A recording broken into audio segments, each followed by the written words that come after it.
miaraka amintsika araka mitenareo tsy betsaka izy ireo tsy kely amintio satria tsy misy resaka vola conviction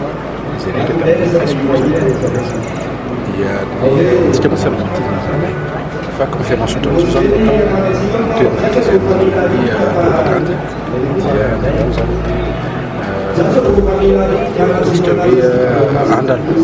amin'ilay concept fanaovana propagande vaovao eto Madagasikara fa mbola tsy propagande ny mbola fampafatana ny vina sy ilay olona milatsaka zao fotoana satria foanatsika ny Sénat foanatsika ny primature apetratsika ny fahatranjana fidiny vahoaka amin'ny chef dia zay mila manaovana panelintsika fitalohan'ny telotona zany satria izy tsy sarotra nge volonté fotsiny le izy volonté ary voafehan'ny tanora ny teknôlôjia ny tanora notsika ifehan'ny teknôlôjia na fidirana amin'izay Madagasikara efa lohalarana ao resaka connexion internet dia mila exploité amin'izay Madagasikara misy lohalarana fampiasana amin'ny mobilbank reny mihitsy fa la dématérialisation des services publics rehetra zany hoe tsy sisy taratasy tsony zany resaka hoe certificat de naissance certificat de résidence bulletin numéro 3 déclaration de naissance tsisy taratasy tsony fa maingy amin'ny smartphone ary amin'ny toerana izay tsy misy an'izay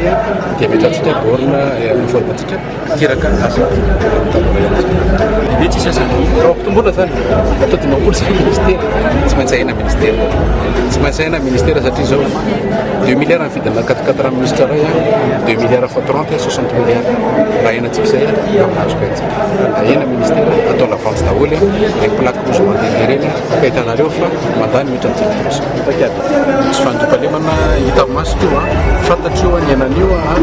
dia zao nanaovantsika anazy angonina daholo ny basy rehetra aparitaka ny maramila ny gendarme sy ny police mandeha ny commune rehetra Madagasikara tsisy camp militaire be dia be salavy zay tamin'ireo irovana mpitondro amin'ny vahoaka izay mitaka amin'izao tsy fandripahalemana ihany koa amena fahalalana tanteraka ny fananganana radio sy télé satria rehefa tsy manana information dia manjaka tsy fandripahalemana satria tsy misy tsony zany hoe autorisation manangana radio sy télé ary radio sy télé rehetra dia afaka manao couverture nationale za mangataka an'ireo olona rehetra mangataka fanemelana fifidianana disqualifié aza sangisangina fa na ianareo manao na tsy manao aza lehibe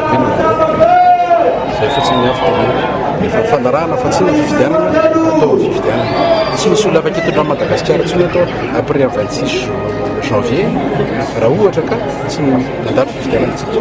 za matokony seni za matokony hss alary natsinany ekekony fanapakevitra ny service national reo moandro efa fanarahantsika fa andamina fifidianana ka misy olona manevitra koatra amin'izay na izy tsy milatsaka fa tsy matotry na izy manala tena manao disqualification na manao abandon fa za mandremiremy vahoaka zany ahemitra ny fifidianana olona mitady fikitra fitondrana manakaraha-botreo tanora resako teo dia tanora aloha fa resaka ambanivohatra zany dia tsotra rehefa afatsika anazy voalohany aloha mila tanjahana vohatra amin'ny fizarana masom-bola amin'ny fizarana zesika faharoa mila manao le politique de volonté ao anatin'ny politique de volonté io fananganana barazy ahafahan'ny tanora mamboly fanampiana ny tatsaha amin'ny fanomezana azy ireo fitaovana sahala amin'ny tracteur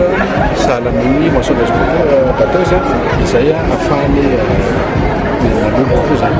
fametrahana ny jiro sy rano isan-tokantrano amin'ny alalan'ny teknôlôjia solaire jiro sy rano isan-tokantrano teknôlôjia solaire mampiasantsika fa tsy afaka miandry antsika zay hitatsika fa sahirana ina ny politika hoentin'ny candidat porte-parole ny famanan'olona fananantany eto Madagasikara ny fananantany dia afahantsika amin'ny alalan'ny fitsarana ny teti-vohatra zany hoe ao anatin'ny rotaona dia irana fitsarana ama ny problème fananantany mijery fotony fa tsy miandry anaty barao fotsiny manao terrain daholo za candidat manao terrain za sociologue tsy maintsy mijery fotsiny fa tsy miandro anaty barao dia mijery dossier fotsiny barao nefa dossier fantatsika tsara betsaka miosika